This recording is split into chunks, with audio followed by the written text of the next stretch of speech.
and strategies and aim to encourage synergies and expansions. However, they rely on epistemological distinctions that do not apply to contemporary thought, since they basically support the distinction between science and technology on the one hand, arts and humanities on the other. From another perspective, the idea that technology can push towards actions of constant change continues the traditional approach that there is one single continuous line that connects the past and the future through the present, and all this implies that humanity's future becomes more and more uncertain, while people's views on the past and their relations to it become more and more complicated and nuanced at each day. At the other end of this idea lies the thought that culture has undeniably technological dimensions, while cultural heritage institutions and museums indeed are complicated organizations, technologies themselves, to produce meaning and societal structure. According to Bounia, the museum can be understood as an assembly of different activities, knowledges, arts, roles, politics, real and imaginary spaces. When it comes to the relationship between museums and technologies in particular, there is one more idea or meaning of assemblage that comes to mind, which relates to the notion of time. Museums develop themselves as technologies and support through their presence and action a hyper-production of programs, activities, and other products which are used in the present, while through their exhibitions and collections, they create historical narratives, they manage views and perspectives, while influencing the ideas that we create about the past. If we try to dive deeper into this relationship between culture, society, and technology, it is worth exploring what is already called, was being called already, the digital condition. Felix Calder defines it as the material and symbolic process of challenging and negotiating social media, within which digital infrastructure is a given.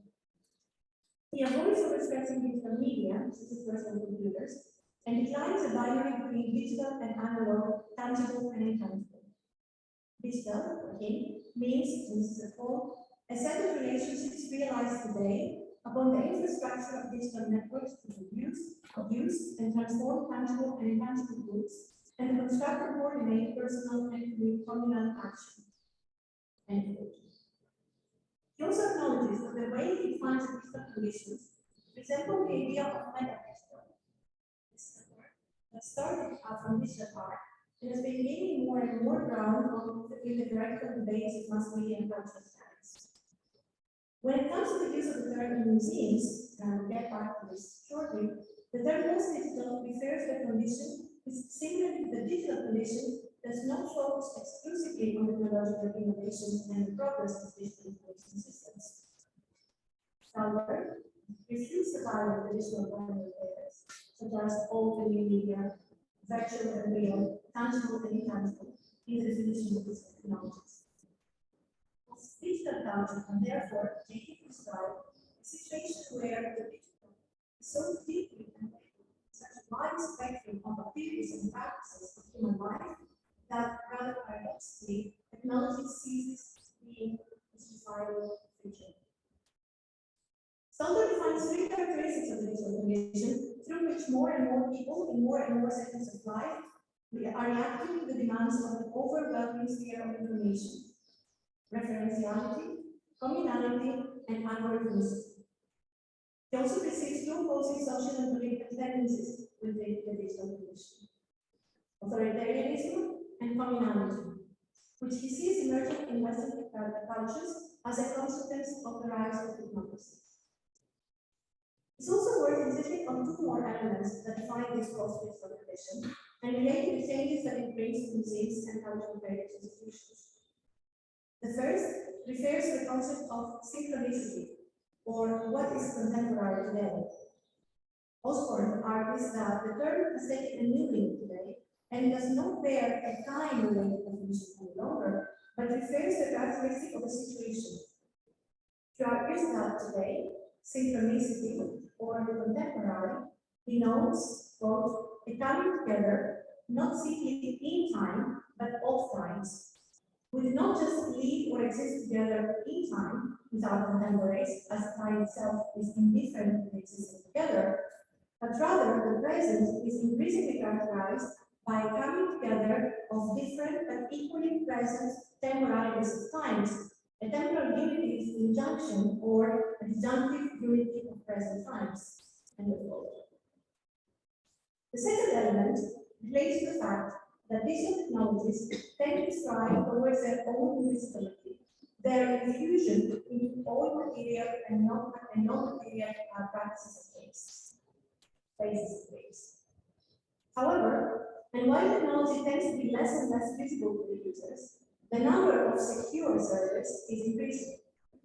They hold a universe of data connected to a global labor force, which is very different from the one of the past, and aim to transform this data to monetary subjects by rendering them readable, searchable, and profitable.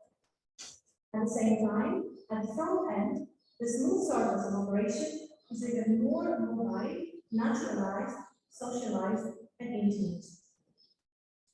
It is interesting to look a little bit closer at the different approaches towards the digital in culture in particular.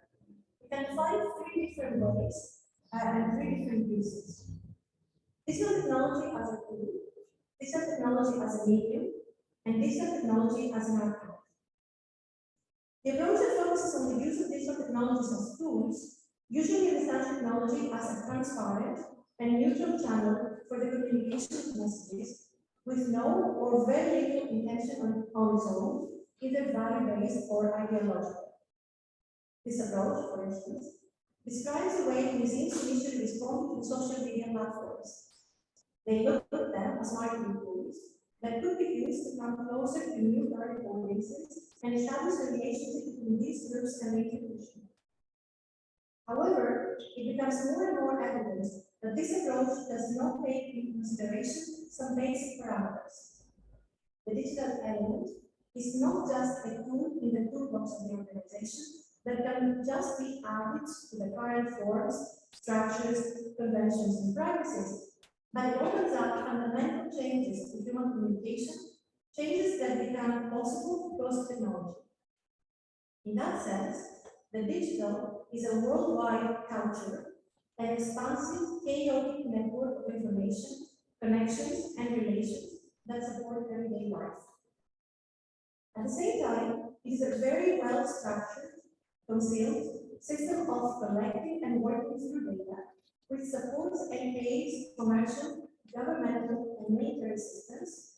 In other words, it has its own power and agency. The second and related way in which the digital is understood and operationalized in the museum is as a medium or media. This approach can take two forms. As an art medium, the digital is slowly forming a distinct amount of collection with a retrospective history of linking art and technology. An art historical panel for a category of art and technology has been gathering place for several years, Digital art, electronic art, computer art, net art, and media art are some of the titles currently in play.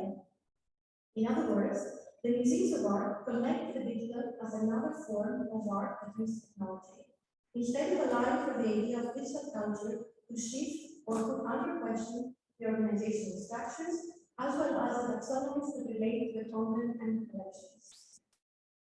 In parallel, the art museum uses the possibilities of the digital as a channel of representation and reproduction. It presents a channel of collections through digital means, thus giving the impression of an organization that is open to new technologies, but whose use is made through very specific and very controlled ways, without allowing for more nuanced, non-use related ways of thinking about the changes that digital culture has initiated. On the third level, digital technology becomes understood as an archive. The digitization of collections was a historic entry point of the digital university.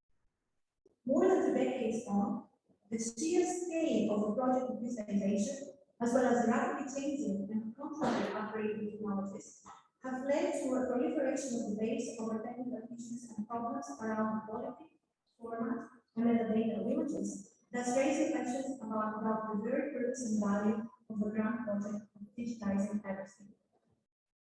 The technical minefield of digitalization has led to a further series of organizational progress in terms of resource allocation, asset management, use value, copyrights, and the need to build and manage a workforce with new skills, not necessarily professionally invested or even familiar with those required to support annual collections. Many museums have taken the route of using their digital collections to create new cultural value and through new business models that have developed on the web to make their collections available through different platforms such as YouTube or social media. This approach is often connected to branding museums that could be used for financial purposes, museum as well as wider financial initiatives that connect audience development. And a very well-known example of this category is the Rijksmuseum in Amsterdam, that digitizes all collection, made available online, and made it available and encouraged a new business model that basically asks people from different areas of life and different commercial areas to use the collection for commercial purposes, thus creating a completely new business model. All three approaches presented above, regardless of their differences, share a similar understanding of technology. It is basically a tool that serves pre-existing needs of the organization. Therefore, the division between technology and culture persists, and despite the introduction of new professions and activities, both prioritization and organizational models remain the same. The museum's resistance and misunderstanding of network culture, therefore, make the question of how we are going to deal with and respond to the acceleration of digital in the network-driven world even more acute. How can museums and member institutions in general be transformed, not in terms of their communication strategies or tools, but in their reality, in the ways they exist, they are understood, and understand their role and purposes? What are the new problems that museums face and to which they must respond? And this is where different approaches and different ideas come into play. One of them, the first of them, is the distributed museum. The term distributed museum has been used in theological literature since 2010. It refers to the postmodern museum, within which museums are asked to adapt their traditional operations, as well as their spaces, to the new cultural environment of the digital era. The distributed, ubiquitous, dispersed, and decentralized space of digitality is also called network space, and it involves a space with continuous flow that connects different places through their commercial use, social choice, and infrastructure. Within this network space, with its immense number of interconnected points, museums are called to become basic hubs. On the other hand, the spaces of these knowledge are scattered, individualized, non-linear, and therefore geology cannot be defined as a class. We have a building, we have a collection, and we have an exhibition. But in terms of change regarding practices, creations, and one of the researchers that introduced the ideas he approaches a change in museums and cultural traditions from the perspective of its agents and focuses on the quality of relationships among them. She is particularly interested in this, denies the knowledge production as something coming exclusively from the institution, from the digital side, and supports the need to introduce and maintain dialogical, non-hierarchical procedures in meaning-making in cultural institutions. In other words, she considers the museum as a distributed network that transforms its visitors to curators and creators, guides and ambassadors, offering them the necessary tools that will allow them to contribute in the most efficient way to the development and creation of the museum experience. Artists also, on the other hand, are also concerned with the role and character of the museum, focusing on the content or the experience, mainly from a learning perspective. They argue that one of the most important changes that the digital tradition has brought to cultural institutions is that it has replaced the traditional model of learning and communication as a model of knowledge transfer from the expert to the non-expert, with a peer-to-peer model. They believe that this is a basic change, along with the idea of mobility, and these two changes lead cultural institutions to a completely different direction than before. As mobility expands, with the constant increase of the number of mobile devices people use, a new cultural parameter needs to be taken into consideration, and this is what Winspeaker calls privatized mobility. Privatized mobility refers to the introduction of private action into the public sphere, or the blurring of boundaries between private and public space. To make it more concrete, mobile devices today give us the possibility to perform private actions in public spaces. For example, we're checking our mobile phones in a very public space, sometimes experiencing and reading very private messages on these mobile phones. Right? So these two elements, that is the dynamics of this mobility, along with a more open and peer-to-peer understanding of learning, led Baptiste and Nelson to argue that memory spaces are no longer unified spaces, but they are distributed spaces of this art. It therefore becomes obvious that their discussion about the distributed museum does not refer exclusively to the use of technology. It relates to the changes that have been brought to life because of technology, that have changed the way the meaning making has changed and living has changed. The researchers, furthermore, are looking for deep changes in museology and learning in an era that digital media are not something new any longer, but integral elements of everyday life. More specifically, they focus on three elements that derive from the spreading of digital technologies and have the possibility to define the role of the distributed museum. The first is the openness of data. As cultural organizations increase the quantity and quality of data and share with their users, the way they understand their spaces and themselves also changes. They are no longer spaces for the protection of cultural goods alone, like in the past, but they are also spaces for the provision of public access to cultural goods, with all the big meaning that our visitors have for them. The second is a recognition of the extent of the distributed online communities. Every visitor within the physical or digital space of an institution, through social media, also brings with them a whole network of social relationships, which can be activated during the visit or later via tweets, posts, likes, shares, etc. In parallel, the museum is doing the same, as it also has the possibility to develop direct communication with different communities through its own social media accounts. And a very small example, these days when I visit with my students at museums, we are not just a group visiting the museum alone. At the same time, my students are tweeting stories about their visit to their friends. So I know that a number of people who are following my tour without me seeing them or knowing them. While at the same time, most often, the museum people also come after us and they tweet their own stories in their own media accounts to get something well beyond any of us actually participate in this experience. So when we refer to online communities, or more generally to the museum communities, it is important to bear in mind that we refer to a dynamic, multidimensional network that opens up and multiplies, including visitors and non-visitors, artists, educational communities, academics, people living in one or another place, students, but at the same time, sponsors, politicians, journalists, and so many other stakeholders. And third, the experience of space. As mobile and online technologies allow for a seamless transition from the real to the virtual, as well as other real or non-real worlds, the museum experience also travels.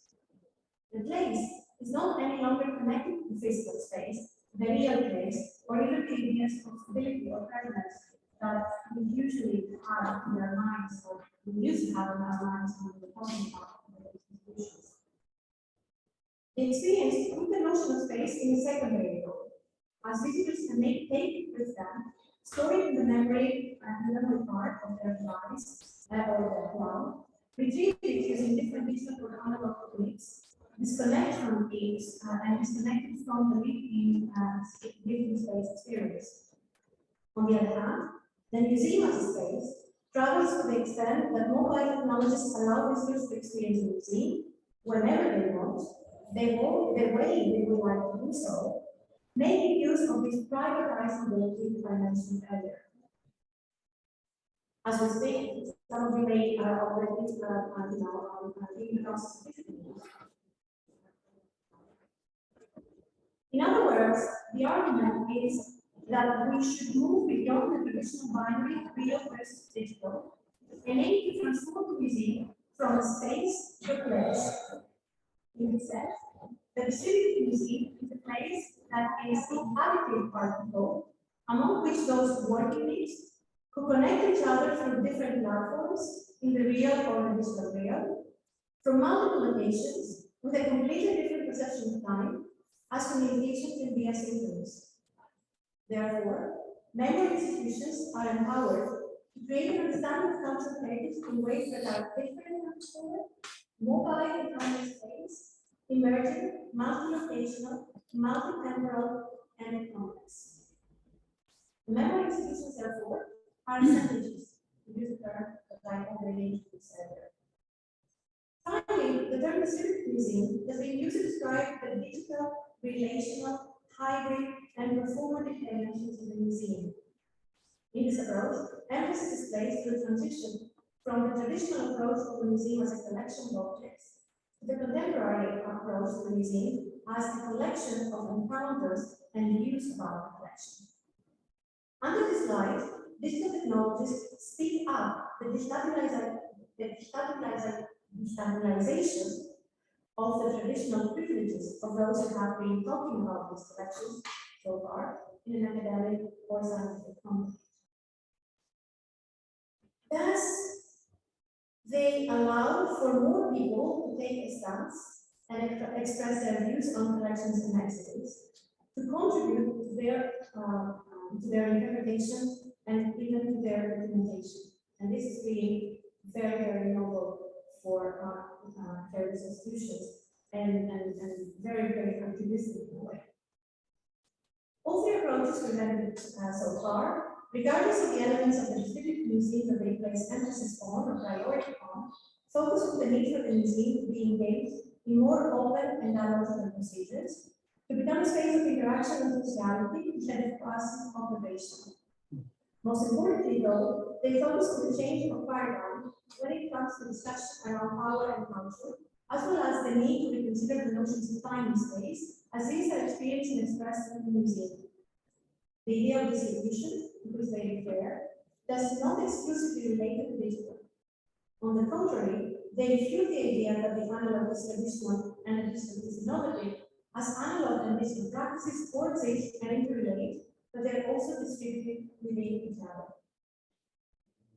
A new term, the term of digital museum, was introduced in theological literature just a few years after the other one, around 2015, by Rospari, and has since been used to describe cultural institutions today in the era where technology is the canon and an instrumental pulse, followed by our master. Based on extensive research undertaken in national public funding organizations in the UK, Rospari argues that, quote, once digital media is no longer new technology, we can use a different set of assumptions, a different lexicon of terms, and free ourselves from discursive set pieces around uptake and focus. We can be free to reach for alternative sets of directed reference points and break away from the gravitational pull of dominant theories of technological adoption. With digital media normative, naturalized, abused, and augmented in the museum, we are now ready to reset our relationships with it. End of quote. Similarly, under Whitlock argues that we are well beyond the era of regional evolution and cultural organizations, well past binaries such as those claiming the museum as a space attached to materiality, slow change, and conservation, versus digital heritage as characterized by speed of communication, inclusive rhetorics, and therefore democracy. Based on the above, we can question several assumptions. As mentioned already, the digital is many things. It is a tool and a platform, content and form, format and setting. At the same time, it refers to subjects, culture, and concepts. This multi-dimensional understanding of digital, what we use, what we create, what we manage and understand, supports the need for different skills and a different approach to the digital dimension of culture and museums. We need to understand why we use this technology and not just how. We need to understand the values that accompany these technologies and the consequences of their use in society. How can the digital, along with the analog, exclude and divide at the same extent that they can include, integrate, and connect? We need to recognize the agency and the consequences that digital technology can have on society. How can the digital offer unique ways of sharing, of discussing, of cooperating, producing collective actions, and activate real social change? We also need to realize the need for the design of digital technologies in a way that will allow complete access to them, recognizing that technological selections or decisions regarding the design of digital tools may empower or dissuade access to function. In other words, the digital condition does not refer only to the ways in which digital technologies are and can be used by cultural organizations, but mainly the ethical issues of their use. The aim and hope is that digital technologies will lead to a digitally purposeful museum, or more simply, to facilitate empathy to difference, whether this refers to the human world or to the relationship between humans and non-humans. This ethical and social dimension of digital technology lies at the heart of the post-digital museum, and in my opinion, forms the main element that needs to be included in our future thinking about the institutions in general. Norms have a catalytic power and ethical dimension, and understanding the digital as normative means that the digital becomes a major of good or connects the aims of the museum with digital activity. It connects means with aims. In addition, understanding of the digital as norm expands museums and memory institutions' aims. This is not necessarily connected with how extensive or how extensively accepted the digital element is in museums, although this might be the case as well, but with the fact that the digital is sensibly connected to the organizational logic and to the paradigm that institutions operate with and support. To conclude, museums today are spread across physical, virtual, online, and hybrid spaces that are structured and organized with different practices and technologies of mobility. What are the sociological consequences of this new digital normativity? I argue that there are three.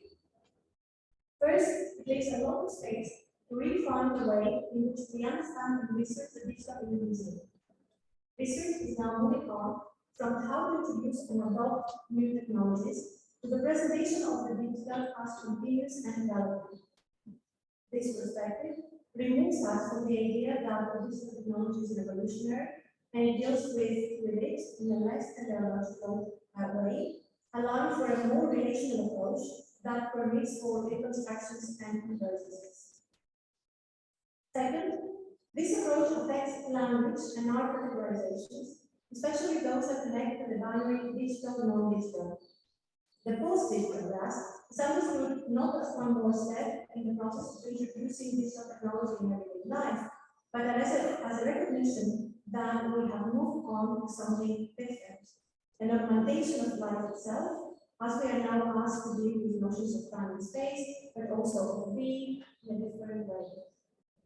The idea of post-digital does not mean to live without digital media, quite the contrary.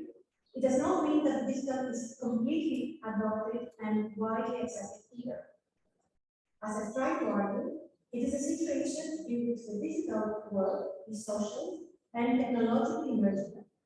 It is part of societal culture, included and normalized, that transforms or is in the process of transforming existing structures and ideas. The post-digital museum, therefore, is the one that has completely accepted, regardless of whether it can afford it or not, the digital presence. It has accepted the changing role of the audiences and has adopted or is ready to adopt good practices for technology's normative use and management. In other words, it is a memory institution that understands technology, adopts it to the extent that it can, and does not deal with it as something new or complementary or innovative, but as something inherent in its operation. Lastly, One more opportunity for the post-digital museum relates to datafication. As all aspects of everyday life become an object of digital recording and coding, one of the challenges of the raising data cultural institutions is that the information and the knowledge that exists in their collections can transform to new forms of cultural value for all.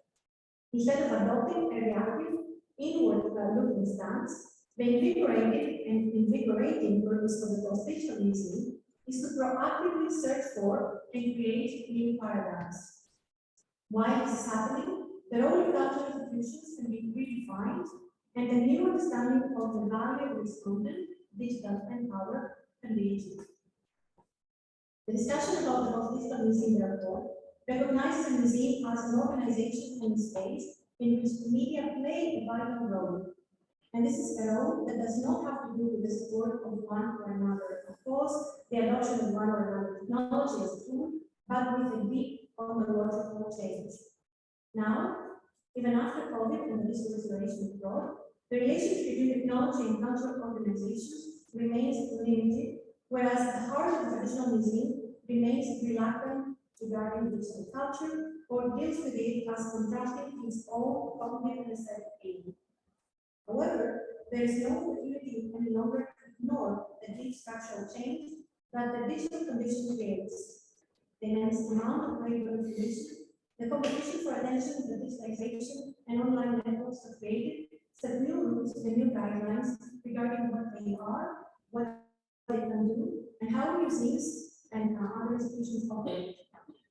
They invite for a complete reconsideration of ideas, terms, aims, and eventually the core of the institution. Therefore, I argue that it is time for the post-digital, distributed, different, ethical museum and cultural institution to arise. Thank you very much.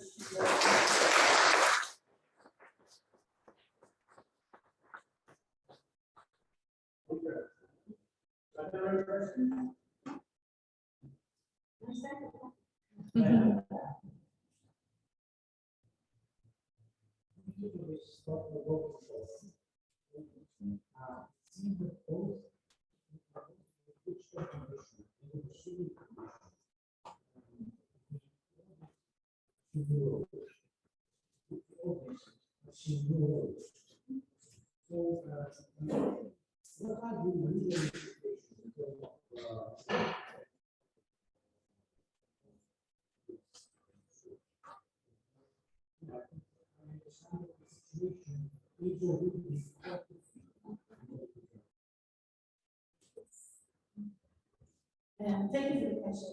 Actually, this is something that the museums are very concerned about.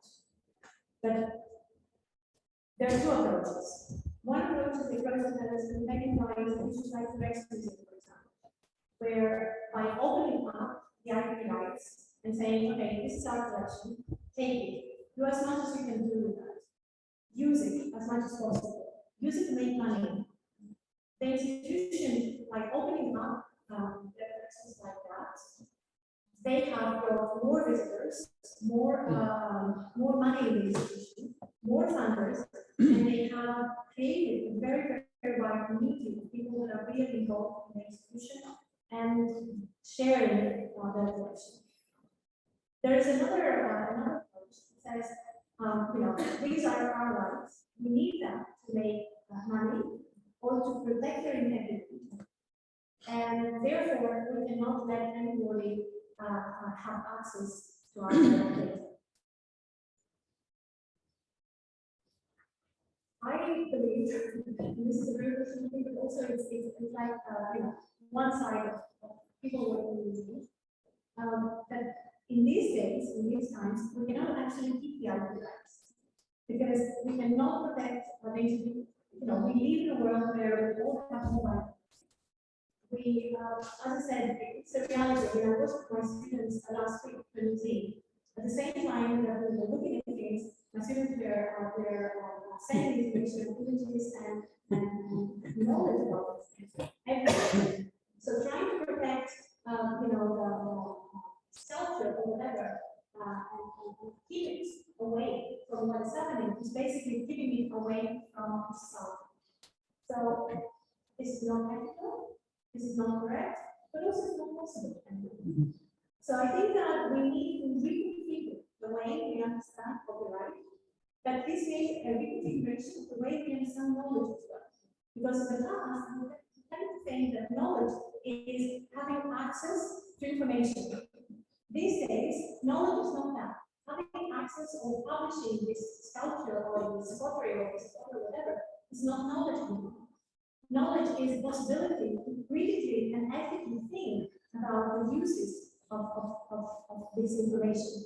So we need to reconfigure the idea of what is knowledge, what is information, how these things communicate, what does actually the institution do, what the institution expects from the visitors to do, and of course that will affect the legal framework as well.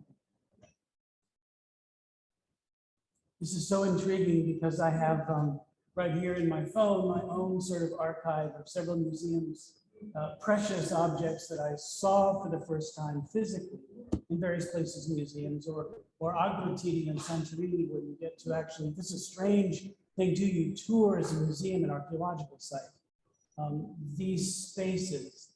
And it's so interesting because yes, there is something here that's reproduced, it's mine. But also I think that part of the interesting thing with museums to grapple with for everybody is the importance of place. Like going to, not everyone can travel, but the kind of irreducible sort of importance of material place and what that does to the body and bodily encounter with things. And that's also, I think, what a museum can contribute. And Rijksmuseum example is intriguing because they've opened everything up and then still people want to go and see the original or encounter that with its bodily thing. In India, there's a notion of seeing and being seen by God, right? So it's not only going to see to be seen by the objects in that sense. So there's an interesting way maybe museums can also take advantage of the idea that you have everything at your disposal, but there's a come and see and be in the presence of objects. That is also what we do and what we curate. And the final thing is, you made me think of, I think it was in the Acropolis Museum, which is an extraordinary space. So you see the Acropolis from the top, and so you can, all the fragments are there. So you are situated with your body, and you look out the window, and there's the high rocks, there's the Acropolis, and you're in ruins and pieces. It's a brilliant thing, and you can only experience that physically to have done. And then part of the museum, though, I found interesting is you can't photograph the quarries.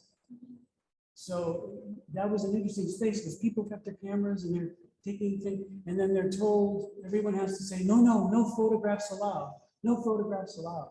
So the idea of those quarries, for whatever reason, the prohibitiveness of that.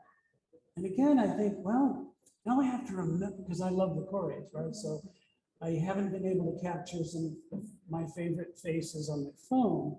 So I have to have an active bodily memory to kind of remember that encounter.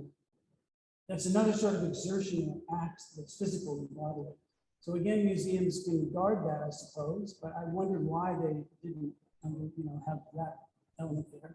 Then next to the quarries was a digitized film that described how archaeologists and those have reconstructed the paint that was once on those images. So you can look, and I saw people taking digital photographs of the digital film.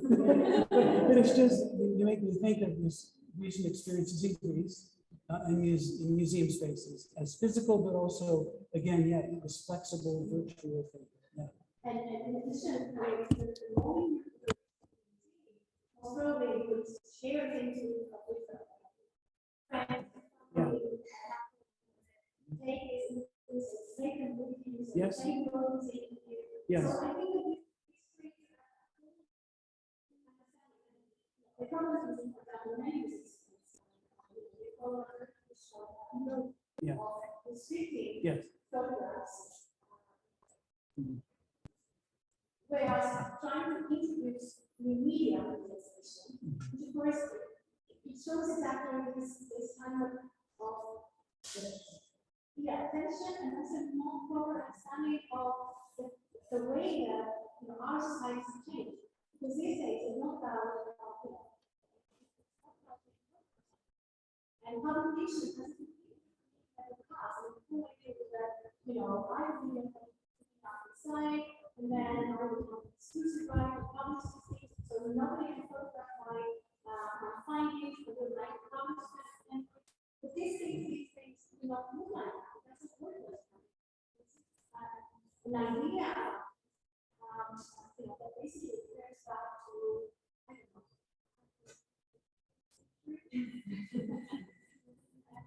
But it's not. So if you really figure out this is not the context of our camera. The camera is valuable to take our camera with us. And that was we don't take our camera with us. We leave it at home. If we go away, we are left without our phone for a time. And for a great class, but the mind is something to think. And I guess that the next generation is complex. So we can figure what these things for. But the most important, I think, is what I said before. We need to think again about what reality is, what knowledge is, and how it makes very distribution. We can figure a way about introducing the media to the decision.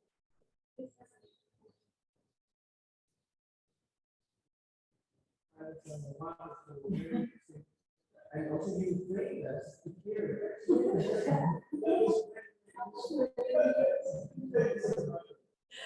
So, do you think that extends beyond all this in terms of device technologies? I mean, you say create spaces. At certain point, actually needing not now, we have 8K resolution. And they need them sensors creating different sensitivity. So, I think the Zoom is the problem of the people who say the same is actually working to. How do you see this? Well, basically, working on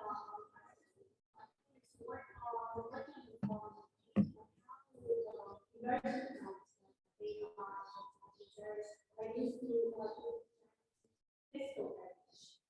And purposes are very professional because we have these technologies, especially they are used.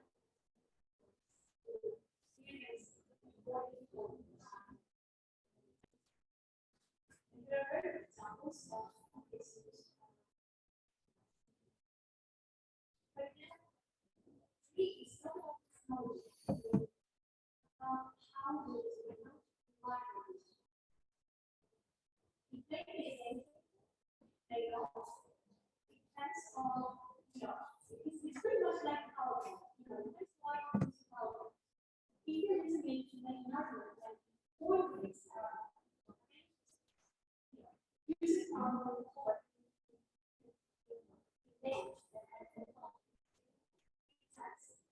if I have a PowerPoint notes, and that would not be so basically, we have to say that they are made, AI, whatever, made in their interesting, or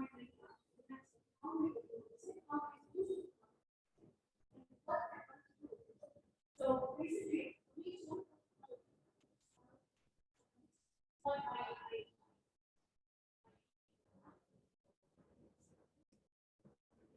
yes.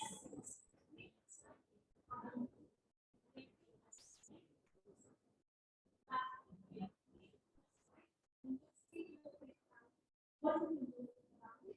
And how do we use it to make something that we cannot do? And also, let's make sure that we're using our tools to create a new pipeline. And for example, if I'm going to have most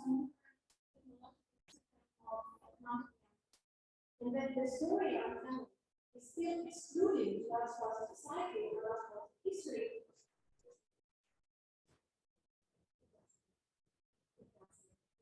I would say the same thing with the technology. So, just to come back to this conclusion, I have a political economy question. What we've learned from digital environments, and particularly the open access movement itself, sorry, the open source movement itself, is that the ability to give away intellectual property and content like this is actually a privilege based on free labor generally. So I have to earn income in some space. So those who give away this content generally because they have a security in a different labor space. So that's what we've learned. So when I apply that to the museum context, I think of an art museum with struggling artists that don't have government funding. They don't have the ability to give away their content, or there's a tension there. The other thing is that I look at a formal institution which has objects of indigenous people, for example, and this institution then decides to give away that content, even in the best case, what you are increasing revenues of that institution without redistributing to that community itself. The same parallels that we've learned about the failures of the freedom of the digital environment, giving things away, how might they be reproduced in these different spaces? Thank you for your question. Twofold. Regarding the digital start with that. These days, information cannot present indigenous culture without the indigenous involved. Yeah, I'm also about the IP, the actual financial generated capacity. But this is again the same thing. They are not supposed to be how people use these. We know that's not true though. You know, to a certain degree, this is not a This is a problem that has nothing to do with it. It's the fact that many, most of the institutions are sitting on questions of the ways in the past by communities that were established one way or another. And so we'll do this again. Exactly, so they don't do that. So they need to reconfigure how to set it up, and in no way they can do that without basically involved. And they don't give our trust, they have to do that. And there are different groups, there are some communities who believe that they can give away the knowledge concentrate or parts of the knowledge. Parts of the knowledge will be perfectly honest about the state, believe that this is the ability. And then other communities that state and they believe that should be a different code. No institution can do that on their own. They don't have the right to do that on their own. And this goes for digital or non digital at the same time. Now, regarding the artists and all that, most of the institutions, I mean, at least I know that the US but a large number across the world, they are government funded, or they're funded by the public sphere. So basically, and it's pretty much like the state of, the county system basically about, very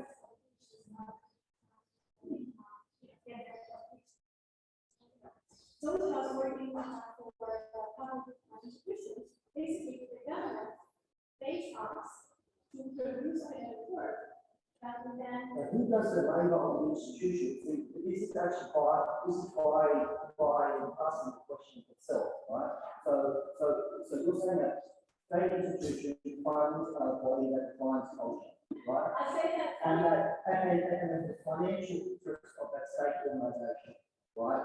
Opening up access for profit for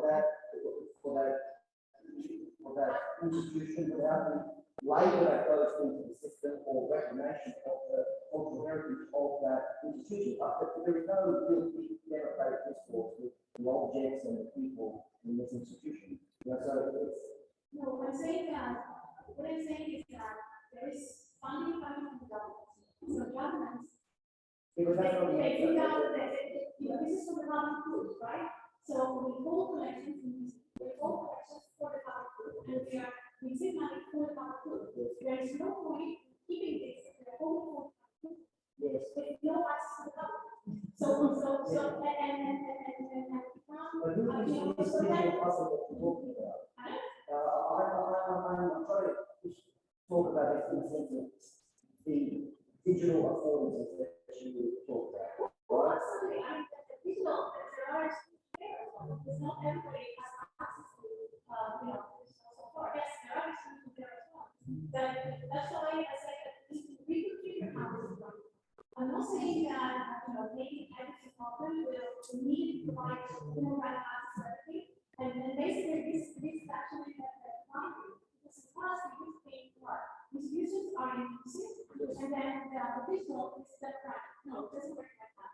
We have to figure out new ways, and we have to figure out again how the process works. Yes, and on the journal side, which I think is fantastic that we have that parallel case, is that what is now the transition for this is that those state resources will be invested in output processing because there is labour in infrastructure that these systems that create content, right? And so, This goes, what I'm trying to say with the example of people is that, all institutions that create content and create content, they have to think about their own creation in different ways. And we have to take publics, like the public pays for, because this is a responsibility, it's not a responsibility. We cannot keep closing things that the public pays for and keeping it. but the public But is at the paid same for time, this is my point. If that it's my mobile phone, it's my credit backwards. I'm extending it. So in fact, what lays on top of it is a free labor system, right? That is being expropriated by the state as well.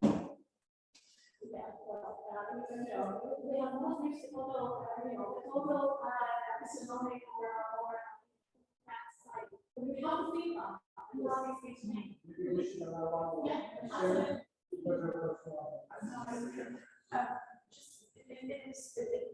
Trying to make it quick.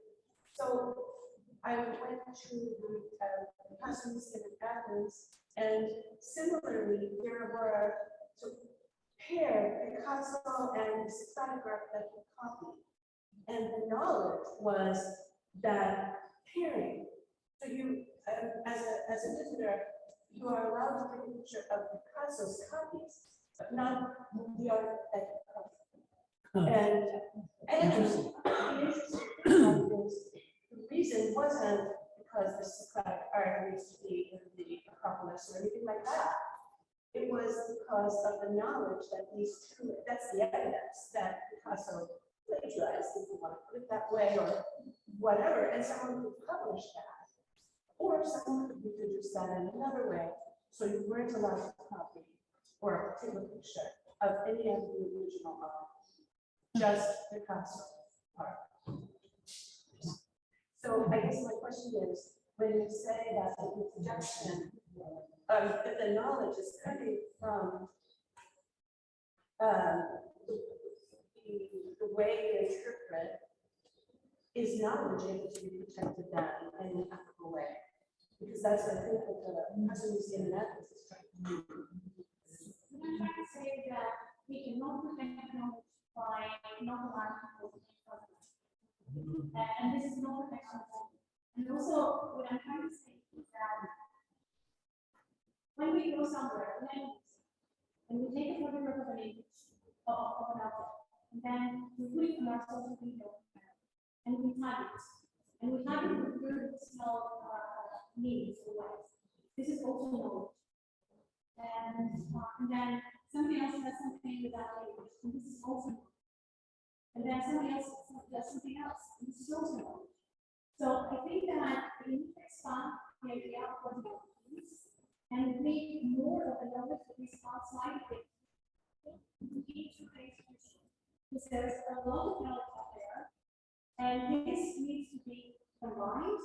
We need to think again about this.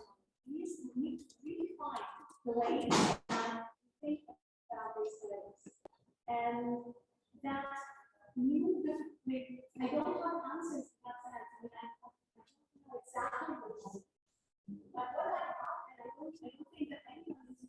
knows exactly how or what the new state of knowledge or generations are. But what I argue is that we need to change and we need to start thinking about it in a different way. And we have to stop thinking of the easy as a nice building, having nice things inside, that nobody can actually do anything with that apart from living and environment. And I think that this is totally wrong. It's not relevant anymore. Yes, we photograph them, we have rules about them, we have ideas. They may correspond or not to what the experts say, that what we have to say about it, there is a lot happening there. The new museum, the post-digital museum, has to think about it differently. That's a whole. Thank you. Maybe we can